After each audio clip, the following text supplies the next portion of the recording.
Пусковой этап вакцинации начнут в Бишкеке, Оше и Чуйской области. В столице планируется развернуть 5 прививочных пунктов, а в Чуйской области и Оше по 2. В рамках подготовки к первому этапу вакцинации от коронавирусной инфекции COVID-19 во всех регионах республики начаты обучающие тренинги для медицинских работников по организации проведения вакцинации.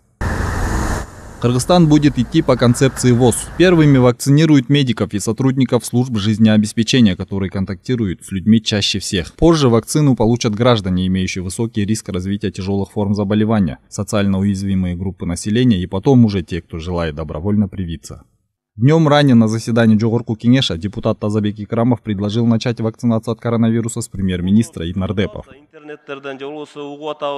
Минздрав говорит, что вакцинация начинается с 29 марта. Было бы хорошо, если бы Минздрав все разъяснил на заседании Джогорку Кенеша. В частности, какие последствия могут произойти после получения вакцины. Из интернета мы видим, что у тех, кто получил вакцину, ухудшается здоровье, бывает вплоть до смертельных исходов. Поэтому нужно, чтобы нам разъяснили, откуда приедет этот препарат, сколько это будет стоить. Пусть первыми в прямом эфире вакцину получат сотрудники Минздрава. Кроме того, прежде чем народ вакцинировать, в числе первых должны вакцинироваться премьер-министр и депутаты.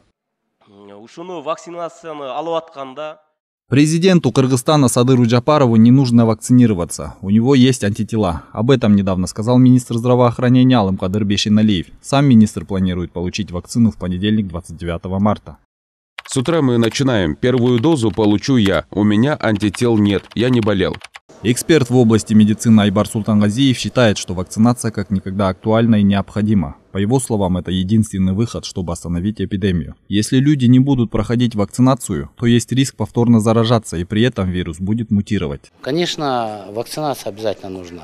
Сейчас получается, что это единственный выход, чтобы вообще остановить эпидемию. Мы видим, что люди и повторно болеют, есть случаи трехкратного заражения, и с каждым разом организм ослабляется. То есть, если люди не будут проходить вакцинацию, по сути, они будут повторно заражаться, там будет вирус мутировать и так далее. Между тем, наша съемочная группа решила узнать мнение простых жителей столицы по поводу вакцинации от коронавирусной инфекции. Народ барса барауста. Ну так, көп нәрсе айтады ғой, то, что там чип, андай-мындай, наоборот, заражают. Я считаю, что людям, особенно в возрасте, это надо делать. Это надо делать. Конечно. Если государство нам идет навстречу, мы должны это использовать. Ошону биле албайт экен, интернеттен окусаң деле түрдүү ушактар чыгып атат.